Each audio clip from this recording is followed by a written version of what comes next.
Salam sahabat Dr. Andi, kembali bertemu dengan saudara yang hebat-hebat dimanapun saudara berada, baik yang ada di ufuk barat, ufuk timur, dari Sabang sampai Merauke.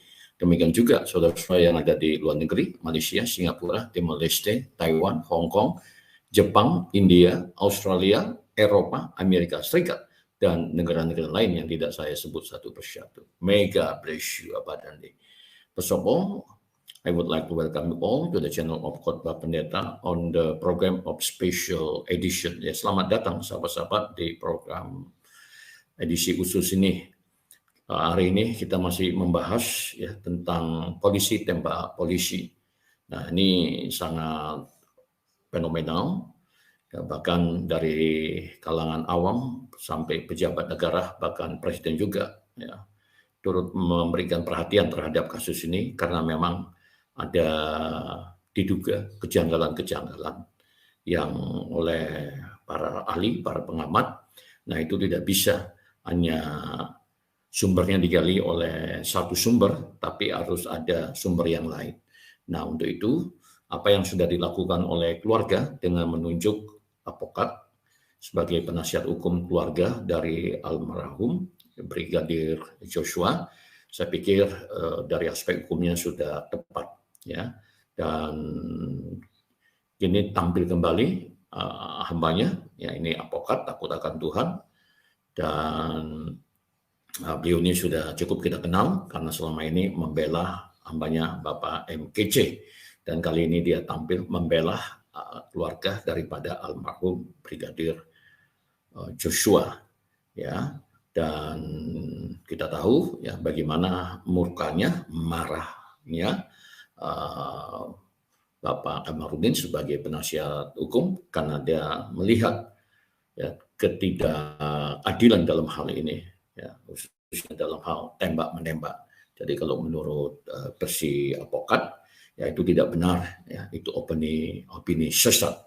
Nah, sehingga dia minta kepada publik untuk tidak percaya begitu saja. Nah, seperti apa ulasan beliau, paparan beliau ya tentang kasus ini? Yuk, mari kita dengarkan saja secara langsung, saudara. Terima kasih juga buat pemirsa semuanya. Kiranya saya memohon doa supaya drama yang diciptakan dari Duren 3 ini atas pertolongan Tuhan segera berakhir, kan begitu. Amin. Ya. Ya, saudara. Jadi apakah benar ya, ini sebelum kita mulai, apakah benar Bapak Kamarudin sudah menerima surat kuasa dari pihak keluarga? Ya, silakan Pak. Jadi sebenarnya sejak beberapa hari lalu saya sudah resmi ditunjuk sebagai penerima kuasa untuk mengungkap kasus drama yang diduga disetting oleh anggota kepolisian dari Polres Jakarta Selatan bersama-sama dengan Jenderal Bintang 2, di mana setelah almarhum disiksa, dipukuli, disayat-sayat, entah apapun motif kebencian mereka, dirusak wajahnya, disobek hidungnya dengan dugaan senjata tajam, demikian juga bibirnya, bawah matanya, kemudian di pundaknya di sebelah kanan itu ada juga dirusak itu, sampai dengan dagingnya terkelupas, bukan dengan senjata peluru tentunya, kemudian perutnya, dadanya, kemudian kakinya juga, walaupun dia pakai celana dan pakai kaos kaki, tapi diduga seperti tusukan benda tajam atau sangkur dan sebagainya. Kemudian jarinya juga dirusak itu, dan diduga dipatahin juga, selain dirusak apa dicabut kukunya. Kemudian masih banyak kerusakan-kerusakan lainnya seperti rahangnya bergeser dan sebagainya. Kemudian di belakang kepala ini seperti luka sobek sampai dijahit beberapa jahitan itu. Nah, tinggal pertanyaannya adalah apakah disiksa dulu baru ditembak atau ditembak dulu baru disiksa. Nah, dari sini saya bisa berani mengatakan bahwa ini adalah drama yang setelah kejadian baru diciptakan skenarionya. Nah, bedanya dengan drama-drama yang ada di gedung kesenian, diciptakan dulu dia skenarionya baru dilakonkan. Tetapi kalau ini setelah kejadian lalu diundanglah teman-teman dari penyidik, lalu disepakatilah kira-kira seperti apa nanti dramanya, tetapi karena orang ini tidak biasa merancang drama, tidak seperti orang-orang yang di Hollywood sudah pintar, jadi terlalu mudah untuk kita tebak. Nah, dramanya itu antara lain adalah bahwa setelah almarhum ini diduga meninggal, datanglah teman-teman dari penyidik, lalu mereka melucuti barang bukti, kemudian mengganti dekordernya CCTV tanpa izin Pak RT, diduga demikian. Kemudian menciptakan alibi seolah-olah ada yang pergi ke ambil PCR, itu diciptakan sedemikian rupa. Kemudian ada pengangkutan jenazah dari rumah tapi diduga tidak menggunakan ambulans karena tidak ada tetangga yang mendengar ambulans. Kemudian dibawalah ini ke rumah sakit Polri.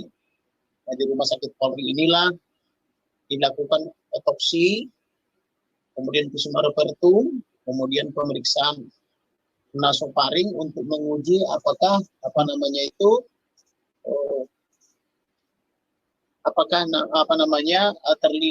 tertular SARS-CoV-2 atau tidak, atau COVID-19 kan begitu. Kemudian identitas daripada korban ini juga terkadang dia 28 tahun, terkadang berusia 21 tahun. Versi dokter dia berusia 21 tahun, tetapi versi lulusan sekolah polisi dia 2012. Jadi di sini ada 3 versi. Dia versi lulusan 2012 dari Jambi, Brimob, kemudian ada juga dia versi umur 21 tahun, versinya rumah sakit Polri, ada juga dia versi pemohon. Dalam hal ini pemohonnya adalah atas nama Kapolres Jakarta Selatan, dia kelahiran 94 gitu loh. Jadi data orang ini sangat tidak valid. Iya, sahabat-sahabat, memang kalau kita dengarkan tadi apa yang dipaparkan oleh penasihat hukum keluarga almarhum Bapak Kamarudin Simanjuntak SH ini, ya sangat miris dan saya boleh katakan sadis, karena benar-benar itu sudah merupakan pelanggaran hak asasi manusia sebenarnya, ya. Nah, namun ya kita masih perlu juga pembuktian secara scientific evidence tentunya, dan tentu kita berharap